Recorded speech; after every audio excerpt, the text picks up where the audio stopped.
close to the end of the 3rd decade of the 1st century AD. The place, the Fortress Antonia, the Praetorium, the residence of the Roman Procurator Pontius Pilate, and the city of Jerusalem in the tiny Roman province of Judea. It was also the place where criminals and prisoners were kept, awaiting either trial or death by crucifixion. We invite you to use your imaginations along with us. Through the use of a special time machine, travel backwards almost 2 millennia to a dark Friday where 2 prisoners await their sentences. 2 thieves have already been condemned to be crucified. The remaining 2 prisoners' fates are in the hands of the Roman governor and the crowd. And time is running out.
Caiaphas and the Zealots have their way.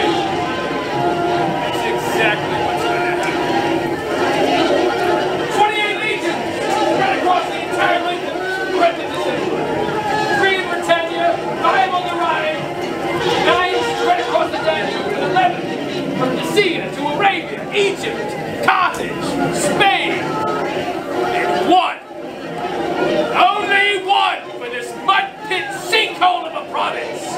Judea, and that one is scheduled a 3 days march away. Have we received anything from the governor of Syria?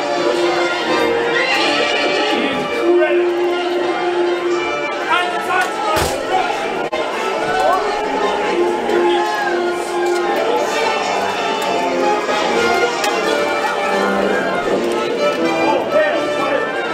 Hail, Pilate! For His Excellency, Pontius Pilate!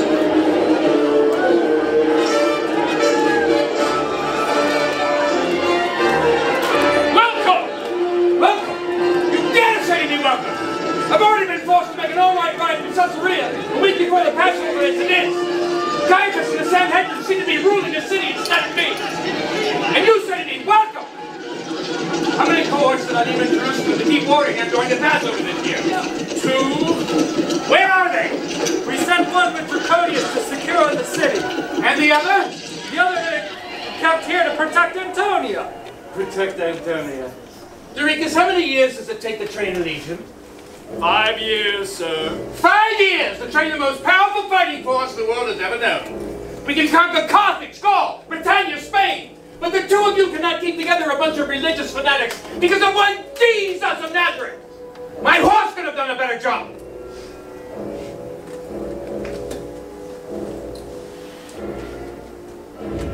And to further exacerbate the situation and add to our embarrassment, we have a most distinguished guest in our presence, Lucius alias Sejanus. You do us a great honor. I understand you've been offered the golden glabers from Tiberius himself. You do us a great honor. I was about to introduce you as head of the Praetorian Guard, but I understand, Alanus, we had a dispatch earlier this week that a promotion's in order. Yes, you've been promoted to chief counsel to Tiberius himself. You do us a great honor. I should like to toast you by quoting Tacitus, one of our historians who recently wrote of you, the man who was close to Sejanus is a friend of the emperor. The emperor is not pleased. Oh? Word tired of the ineptitude and incompetence with which this province is being run has reached his ear. Ah, yes, no doubt by Caiaphas and his toadies, I understand. They've been reporting me for years, but you see, the reason for the sad ineptitude of the governing of this province will not be here next year, because they're both going to be demoted to galley slaves!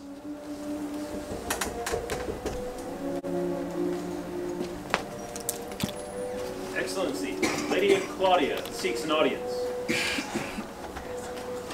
Claudia? Brings you here this hour of the night? Pilate, are you holding a Galilean prisoner within these walls? Yes. The carpenter's son, called Jesus? Yes, but I assure you it's no concern of yours. But it has become my concern. How so? I've come through the night to find you. I wrote a letter. I had to see you. I've suffered greatly in a dream this night because of him. I have nothing to do with him, Pilate. He's innocent.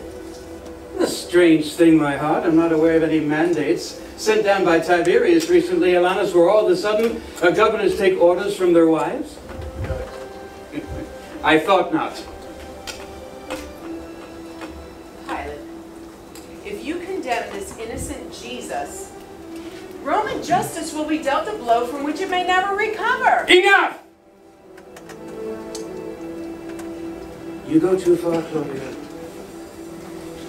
You always go too far. And if this man can even influence Caesar's daughter, he must be dangerous. Leave us. Now.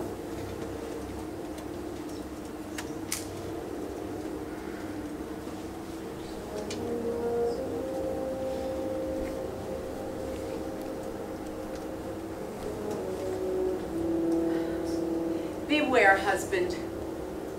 If you condemn this innocent man, it will be forever recorded throughout history that he has suffered under Pontius Pilate.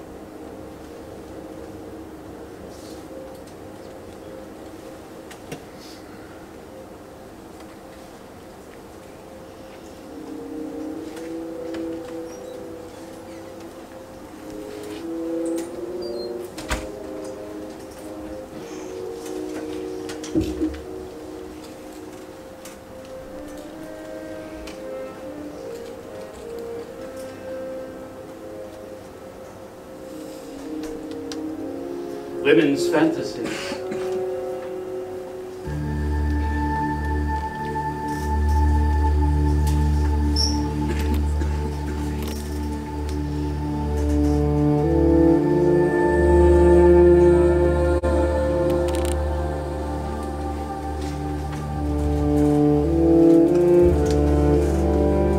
Sentry.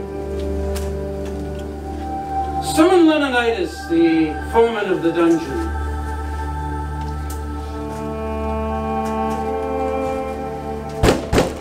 Leonidas, His Excellency Pilate summons you.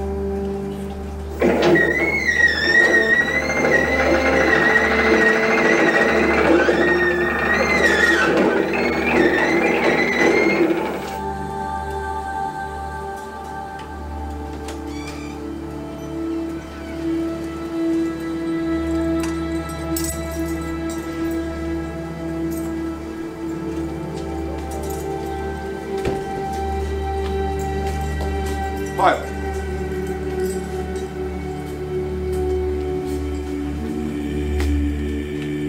Has the Nazarene been flogged yet?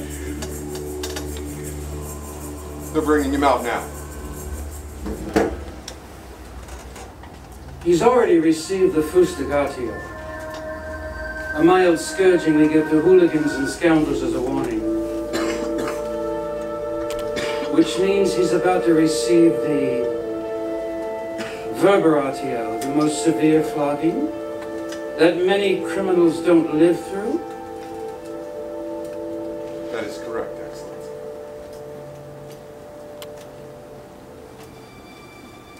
Has he made any cries? He's He's made no crimes.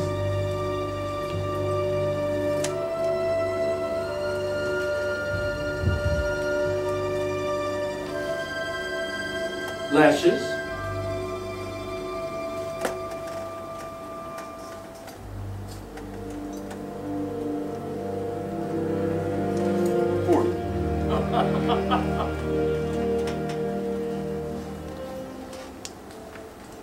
You've been in Jerusalem too long, my young friend. We don't abide by the law of Moses, but Lex Romana, law of Rome. Leonidas, no limit.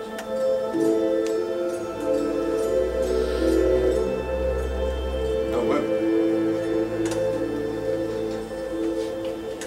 Shall we gun? Whose rotation? I believe Larsonius. Summon him. Sentry. Summon Larsonius. Larsonius, His Excellency Pilate summons you.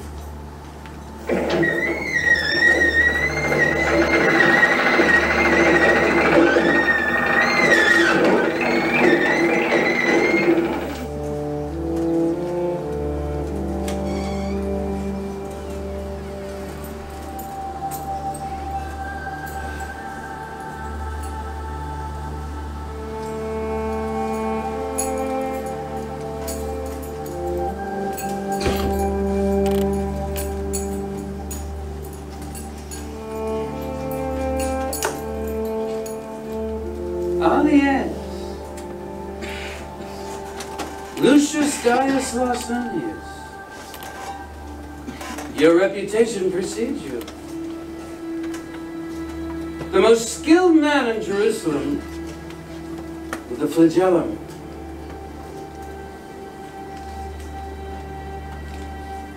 And the most feared. It will be my pleasure, Your Excellency.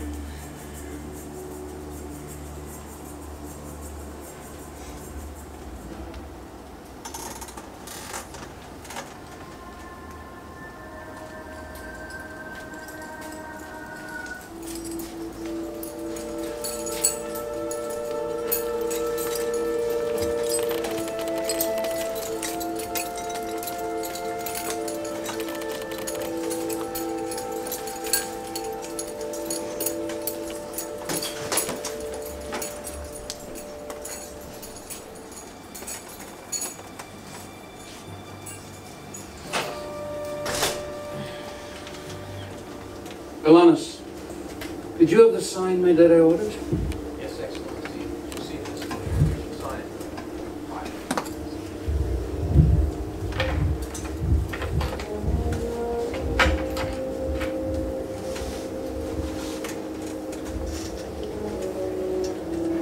Alanus, I want the sign fastened over the head of the Nazarene. Is that understood? It will be done. I want the two thieves, the Zealots on each side of Jesus, but I want the Nazarene in the middle. Understood? Yes, Excellency. We will have Caiaphas walk into his own plot. And we'll see who laughs last.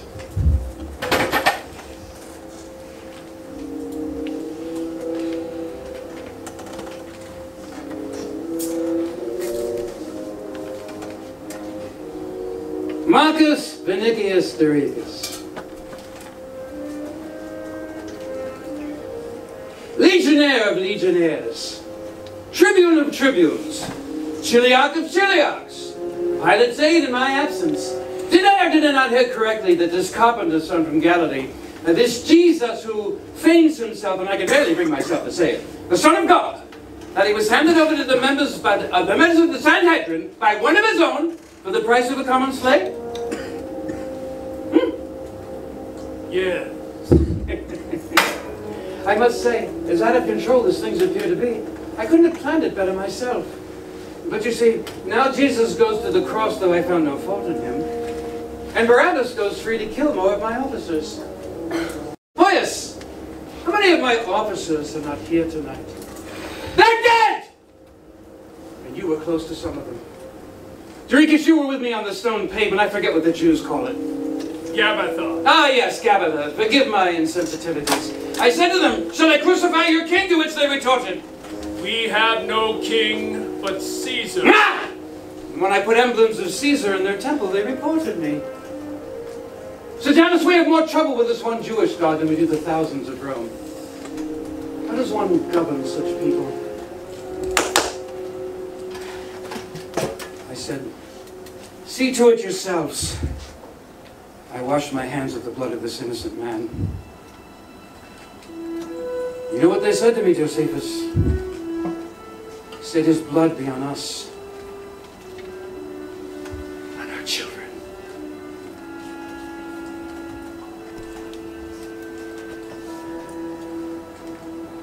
Gentlemen, we must ask ourselves the question, and I fear that the fate of the empire hinges on our reply. What if this Jesus is who he says he is? Rome's days are numbered.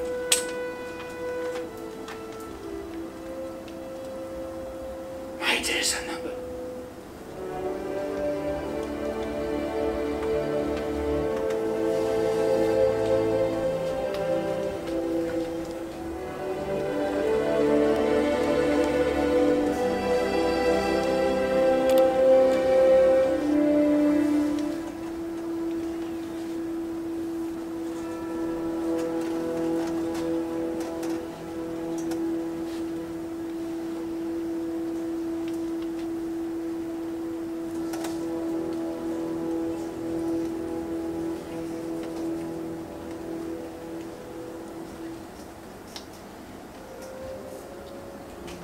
Sejanus, these things will be reported. Alonus, send a dispatch immediately to His Eminence Aelius Lamia, governor of Syria, requesting that the legion stationed there be sent to Jerusalem post-haste to crush the power of this so-called Jewish revolt. Tell him I need the force of the legion to crush it once and for all. Yes, Is that understood? Yes, Excellency. When you send out the decoy, send him out by the eastern gate. The Zealots are taking too keen an interest in our operations. Send out the message by the western gate. No announcements, no phalanxes, no fanfare, not even a drum. Tell him I will have order restored in the city by the end of the week. Understood? Yes, And tell him that he will not regret this gesture that he does for his old friend Pilate.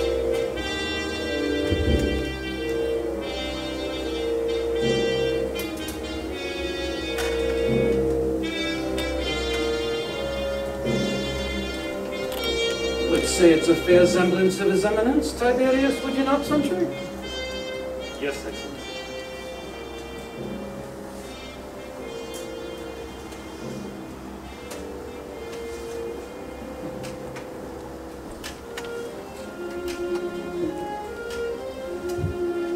Gentlemen, let us proceed to Calvarius. See what happens to those who defy the authority of Rome.